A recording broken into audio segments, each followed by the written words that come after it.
Germany के Munich शहर में हमारा आज खास मेहमान मध्य प्रदेश सरकार का मुख्यमंत्री डॉक्टर मोहन यादव। डॉक्टर यादव, अपना TV9 नेटवर्क में आपका स्वागत। आपका भी अभिनंदन है, बहुत धन्यवाद। आपका जो सफ़र भोपाल से शुरू हुआ, 6 दिन का सफ़र अब चल रहे हैं, तो पहले यूके में आपको कैसे लगा? यूके में आपको मिले इंडस्ट्री से, एजुकेशन में और फ्रेंड्स ऑफ MP, तो आपका अनुभव जो है वो थोड़ा बताएं। देखिए, मैं हमारे मध्य प्रदेश के सभी युवाओं के लिए, खास करके तकनीकी रूप से दक्ष, अच्छे पढ़े लिखे युवाओं को भविष्य में अच्छे रोजगार का अवसर मिले, और केवल पढ़े लिखे लोगों को नहीं, पूरे प्रदेश को निवेश की दृष्टि से आर्थिक रूप से समृद्धशाली बनाना है, मध्य प्रदेश को देश में नंबर 1 का अगर राज्य बनाना है, तो इससे अच्छा मौका कभी नहीं मिलेगा जो यशस्वी प्रधानमंत्री श्रीमान नरेंद्र मोदी जी के नेतृत्व में सभी राज्यों को मिल रहा है। जो राज्य जितना आगे बढ़ना चाहता है, जिस भी क्षेत्र में बढ़ना चाहता है, सरकार ने इतनी अच्छी अनुकूलताएं और पारदर्शिता के साथ सुव्यवस्था में बदली हुई है, जिसके बलबूते पर हर राज्य आगे बढ़ सकता है। और मुझे संतोष है, हमने हमारी सरकार बनने के साथ ही इस दिशा में कदम बढ़ाए। और पहले हमने संभाग के रीजनल कॉन्क्लेव की, जहां हम हर संभाग में विकास के अवसर ज़मीन पर उतारने में लगे रहे, लोगों को इन्वेस्टमेंट के लिए बुलाते रहे। फिर अब ग्लोबली हम फरवरी में भोपाल में करने वाले हैं, तो स्वाभाविक रूप से देश और प्रदेश के बाद विदेश में भी आना पड़ेगा। इसी भाव से जब हम इंग्लैंड में आए तो हमने उम्मीद की थी कि हम अपनी बात कहेंगे, कुछ टेक्नोलॉजी के कुछ प्रस्ताव मिल जाएंगे, लेकिन मुझे बहुत अच्छा लगा कि बड़े पैमाने पर, बड़े संख्या में निवेशकों ने मध्य प्रदेश की इस परिस्थिति के साथ खड़े होना सीखा है। वो हमसे जुड़ना चाहते हैं। 60,000 करोड़ से ज़्यादा के प्रस्ताव आ गए, हमारे लिए तो एक आश्चर्य की बात थी, इतना बड़ा प्रस्ताव मिलना। और कौन आदमी बड़ा है जो लंदन में बैठा है, यूके में बैठा और हमसे नहीं जुड़ना चाह रहा है।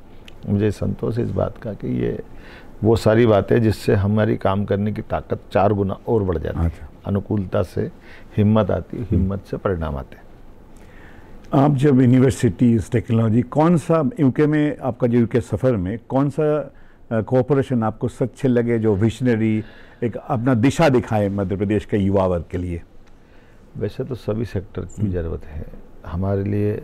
एजुकेशन भी है, हेल्थ भी है, माइनिंग भी है, टूरिज़्म भी है, और सबसे अच्छी बात ये है कि हमारी अपनी वहाँ की जो खास करके स्किल डेवलपमेंट के प्रस्ताव पे भी बात अगर हो रही है, तो हर जगह से अनुकूलता मिल रही है और हर जगह हमारी अपनी बात को तवज्जो मिल रही है और लोग आकर के जुड़ना चाहते हैं।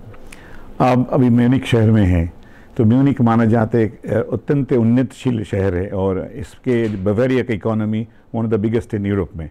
तो अब म्यूनिख में जर्मनी के साथ मध्य प्रदेश गवर्नमेंट का क्या क्या कोऑपरेशन आप सोच रहे हैं, और क्या क्या निवेश के लिए आप यहाँ पे आमंत्रित कर रहे हैं निवेशक के लिए? देखिए, जर्मनी अपने आप में सेकंड वर्ल्ड वॉर के बाद एक अलग दुनिया में चला गया था, लेकिन अपनी क्षमता, योग्यता, प्रतिभा, बुद्धिमत्ता, मेधा के भरोसे जर्मनी ने अपनी दुनिया में अलग पहचान बना ली और 5वें नंबर की इकोनॉमी बन करके खड़ा हो गया।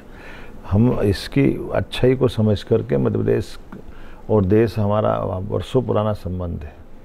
मैं मैक्स मुलर जी के समय से याद रखता हूँ कि वेदों का अनुवाद अगर किसी ने किया है तो जर्मन विद्वान मैक्स मुलर ने किया है, और संस्कृत भाषा से आदिकाल से यहाँ से संबंध है। ऐसे में बहुत संभावना है कि जर्मनी हमसे जुड़ करके हम और वो एक दूसरे के पूरक है, हम एक दूसरे को साथ देकर आगे बढ़ेंगे। म्यूनिख में मैं आया हूँ और सवेरे ही मैंने यहाँ के बावेरिया राज्य के मंत्री से मुलाकात की और उनके मुख्यमंत्री के दूत के नाते से उनने चर्चा भी की।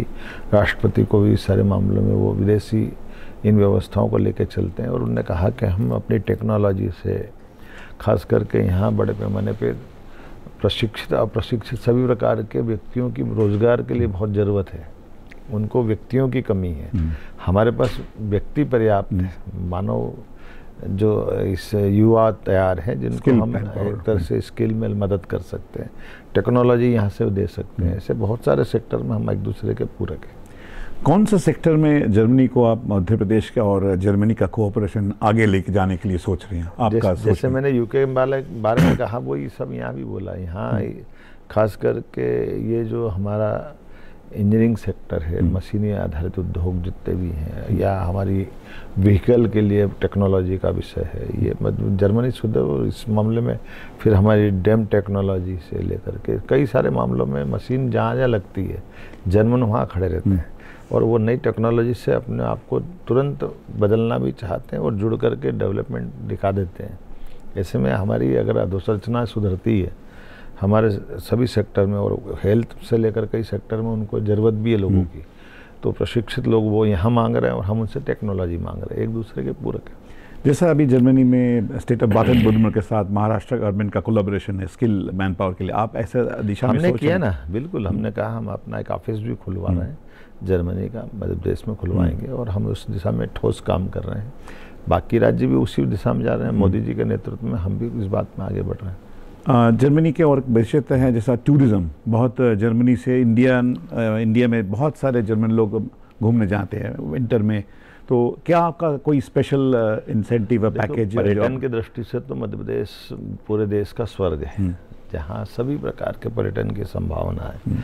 ऐसे में नेचुरल फॉरेस्ट जो हमारे यहाँ है, हमारे यहाँ जिस प्रकार से वन संपदा है, हमारे यहाँ जिस प्रकार से टाइगर, लेपर्ड, चीता, अब तो हाथी भी मध्य प्रदेश में है, तो सभी न केवल वन संपदा, बाकी हमारी खासकर टूरिज़्म के सेक्टर में धार्मिक पर्यटन को लेकर के इंफ्रास्ट्रक्चर की बहुत अच्छी स्थिति बन गई, तो आवागमन की सुविधा हो गई, हवाई कनेक्टिविटी बहुत अच्छी हो गई, हमारे सब टूरिज़्म के होटलों की बहुत अच्छी स्थिति है। तो सब कारण से मध्य प्रदेश अपने आप में एक आकर्षक राज्य बना है, और उस आधार पर जर्मनी लोग जो एक बार आते हैं वो बार बार आते रहेंगे। मैं मान के चलता हूँ कि न केवल पर्यटन, बाकी सब क्षेत्र में हमारे यहाँ जैसे पीथमपुर की इंडस्ट्री, भोपाल की इंडस्ट्री, कई इंडस्ट्रियों में जर्मन के लोगों का पहले से ही हमारे यहाँ उनका अपना इन्वेस्टमेंट भी है और उनका इंटरेस्ट भी है। हम इसको और बढ़ाना चाहते हैं। इसे स्किल डेवलपमेंट में भी हम ग्लोबल स्किल पार्क में भी जर्मनी लोगों की तकनीकी रूप से मार्गदर्शन भी चाह रहे हैं। यहाँ की यूनिवर्सिटियों से हमारी यूनिवर्सिटियों में आपस में आदान प्रदान करने की बात ना, हाँ, इसी और अलग अलग प्रकार से जो जो संभावना रहेगी सब पे हम जा रहे हैं। इस पूरे प्रक्रिया में जब आप जस्ट म्यूनिक में आए हैं तो आपको क्या कौन सा दृष्टिभंगी लग रहे हैं जो और आगे बढ़ा सकते हैं जर्मन इंडो जर्मन कोऑपरेशन, या मध्य प्रदेश कैन पे का पिवटल रोल? देखिए, व्हीकल के मामले में जर्मनी बहुत आगे है। अब ई व्हीकल का ज़माना आ गया है, तो ई व्हीकल में थोड़ा जर्मनी को चुनौती है, लेकिन चूँकि उनके पास टेक्नोलॉजी है, आज नहीं तो कल वो उसमें बढ़ेंगे, लेकिन हम उनको क्या मदद कर सकते हैं। इसी प्रकार से हमारी होटल इंडस्ट्री है, इंफ्रास्ट्रक्चर के बड़े बड़े काम हैं, हमारे यहाँ एरिगेटेड एरिया बहुत बड़ा है, इसलिए उनकी टेक्नोलॉजी का बहुत संभावना है। माइक्रो मैनेजमेंट से वो काम करते हैं। इसी प्रकार से फूड इंडस्ट्रियों में बहुत गुंजाइश है। एग्रीकल्चर को लेकर के भी उनसे सीखा जा सकता, वो हमसे सीखें, हम उनकी टेक्नोलॉजी का लाभ लेना चाहते हैं। तो कुल मिलाकर के बड़ी अच्छी यात्रा रहने वाली है, और जिस ढंग से रिस्पांस मिल रहा, मैं उम्मीद कर रहा हूँ कि इसका हमको लाभ मिलेगा। अभी हमारा सस्टेनेबल वर्ल्ड हम लिखने चाहते हैं, हमारा माननीय प्रधानमंत्री जी का सपना है नेट ज़ीरो, तो उस विषय में मध्य प्रदेश सरकार और जर्मन कोऑपरेशन या यूरोपियन कोऑपरेशन से कैसे, किस दिशा में आप देखना चाहते हैं? जिस ढंग का समय बन रहा है, समय चल रहा है, हम अपनी इकोनॉमी डबल करना चाह रहे हैं माननीय मोदी जी के नेतृत्व में। और जर्मनी लोगों का भी अब स्थिति ये बन गई कि आबादी की इनको परेशानी है, उम्र बढ़ रही है, कई चुनौतियां युद्ध के कारण से आसपास इनको महसूस हो रही है, जिसमें इनकी बहुत सारी कठिनाइयाँ बढ़ रही है। तो इनको भी मार्ग ढूंढना पड़ेंगे जिस मार्ग से मध्य प्रदेश और भारत इनके लिए मित्र का भाव लाता है। हमारे अतीत के संबंध बहुत अच्छे हैं जर्मनी से, तो इसके कारण से इनसे हमारी बहुत अच्छे से निभ सकती, मैं गारंटी ले सकता हूँ। जैसे अभी ग्रीन एनर्जी जो नया ये मेरा अपना चल रहा है, ग्रीन एनर्जी में आपका क्या पॉलिसीज़ है? हम ग्रीन एनर्जी को लगातार प्रमोट कर रहे हैं, और जैसे नवकरणीय ऊर्जा से लेकर सब सेक्टर में ये कार्बन की परेशानी तो सभी को है, स्वाभाविक रूप से इनकी टेक्नोलॉजी का लाभ लेते हुए हम इसमें आगे बढ़ेंगे। डॉक्टर साहब, हम जर्मनी में आए और जर्मनी में आके फुटबॉल का बात नहीं करें तो संपन्न नहीं होते। तो शडोल एक जगह है आपका डिस्ट्रिक्ट में, बिरछपुर एक गाँव है जहाँ से मिनी ब्राज़ील कहते हैं। तो इसके बारे में, स्पोर्ट्स और फुटबॉल के बारे में आपका सरकार का क्या पॉलिसीज है और कैसे आपको प्रमोट करना चाहते हैं? मूलतः तो हमारा देश खेलों के लिए सदैव प्रमोट करने वाला देश है। भारत वो देश है जहाँ खेलों के बलबूते पर विवाह हो जाते थे, जो स्वयंवर हम कहते थे। हाँ। भगवान राम के काल को याद करें, जब उनका स्वयं का सीता माता का स्वयंवर उनका हुआ है। भगवान कृष्ण के काल में अर्जुन का स्वयंवर अपने आप में उदाहरण है। तो खेल के मामले में तो सदैव भारत बहुत आगे है।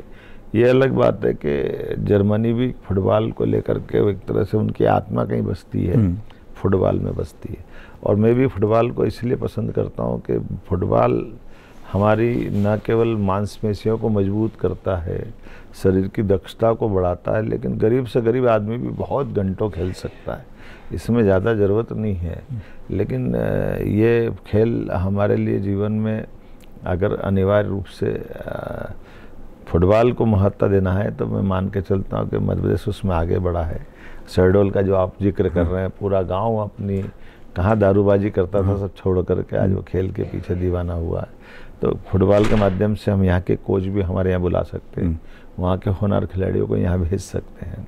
और फुटबॉल भी हमारे लिए एक राजदूत का काम करेगा, जो आपस में दोनों राज्यों के लिए, दोनों देशों में एक बड़ी भूमिका अदा करेगा। अभी हमारे यहाँ मोटे तौर पर थोड़ा सा माहौल और बनाने की ज़रूरत पड़ेगी, क्योंकि हमारे दूसरे खेलों पे अभी लोगों का ध्यान ज़्यादा है। लेकिन फुटबॉल अपनी मूल पहचान बनाएगा, ये मैं उम्मीद करता हूँ। धन्यवाद हमसे बात करने के लिए। बहुत धन्यवाद देता हूँ।